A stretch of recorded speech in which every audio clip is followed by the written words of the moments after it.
దేవుని నామమున వందనాలండి. మరి ఈ దినాల్లో ప్రతి మనిషికి ఏమి కావాలండి? ధర్మం కంటే భాగ్యం కంటే ముందు క్షేమం కావాలా. ఆ క్షేమము మరి ప్రజల్లో లేదండి. ఆ క్షేమము లేక మరి ఖర్చు పెట్టని మరి రోజు లేదు, మరి వెళ్ళని స్థలము లేదు, మళ్ళా చేయని పూజ లేదు. అయినప్పటికీ క్షేమము మనుషులకి లేదు. బయటికి వెళ్ళిన వారు లోపలికి ఇంటికి వచ్చే వరకు మరి క్షేమం ఉన్నదా లేదా అన్నది తెలియటం లేదు. అంత భయంకరమైన పరిస్థితుల్లో లోపం ఉంది. అయితే ఇక్కడ ద్వితీయోపదేశకాండము 5:29 వారికిని వారి సంతానమునకును నిత్యము క్షేమము కలుగునట్లు నా యందు భయభక్తులు కలిగి నా ఆజ్ఞను అనుసరించి మనసును ఉంచిన మేలు అంటున్నారు. అంటే మరి యెహోవా యందు భయభక్తులు, ఆయన ఆజ్ఞలు మనసును ఉంచుకోవాలా. మరి మోషేకు తోడైన దేవుడు, యెహోషువకు తోడైన దేవుడు. మోషేకు మరి ఎక్కడికి వెళ్ళినప్పటికీ ఆయన సన్నిధి తోడుగా ఉంది. మరి ఇవన్నీ మన మనసులో ఉన్నప్పుడు మనము పాటించినప్పుడు మోషేకి ఏ రీతిగా ఆయన సన్నిధి తోడుగా ఉందో నీకు నాకు కూడా ఆ రీతిగా తోడుగా ఉంటుంది దేవుని యొక్క సన్నిధి.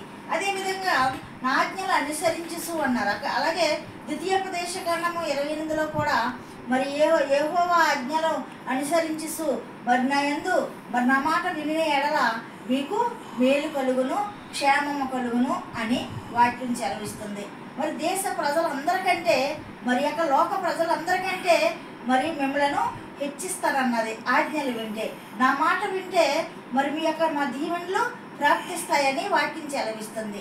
మరి అంతేకాదు మరి ఇంకా ఏమంటుందంటే మీ యొక్క సంపదను, నీకు వచ్చిన రాబడిని మరి దీవిస్తాను, నీ పొలాన్ని, నీ పంటని, నీ యొక్క తొట్టులో పిండిని, మరి యొక్క నీ ఎద్దులను, మరి ఇంకా నీ గర్భఫలాన్ని మరి నేను దీవిస్తానని వాక్యము 28వ ద్వితీయోపదేశకాండంలో సెలవిస్తుంది. కాబట్టి మనము ఆయన ఆజ్ఞలను అనుసరించు ఆయన యందు భయభక్తులు కలిగి ఉన్నప్పుడు మనకు ఆశీర్వాదాలు, మేలులు, క్షేమం కూడా కలుగుతుంది. ఇవన్నీ క్రైస్తవులమని చెప్పుకున్న మనము, భక్తులైన వారము అందరము కూడా, విశ్వాసమైనటువంటి ప్రతి మనిషి కూడా ఇవన్నీ కూడా మనము పాటిస్తూ ఆ రీతిగా జీవించినప్పుడు మరి నిరాకపోకల యందు యెహోవా నీకు తోడై ఉండి క్షేమమైన ప్రయాణం ఇచ్చి ఆయన ఆజ్ఞలను అనుసరిస్తే నిన్ను మరి సమస్త ప్రజల కంటే, మరి భూమి మీద ఉన్న సమస్త ప్రజల కంటే హెచ్చించి ఆయన మాట వింటే నీకు ఆయన దీవెనలు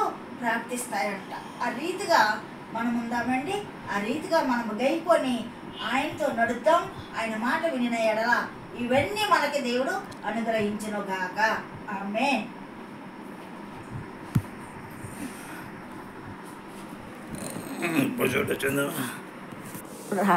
రాలేదు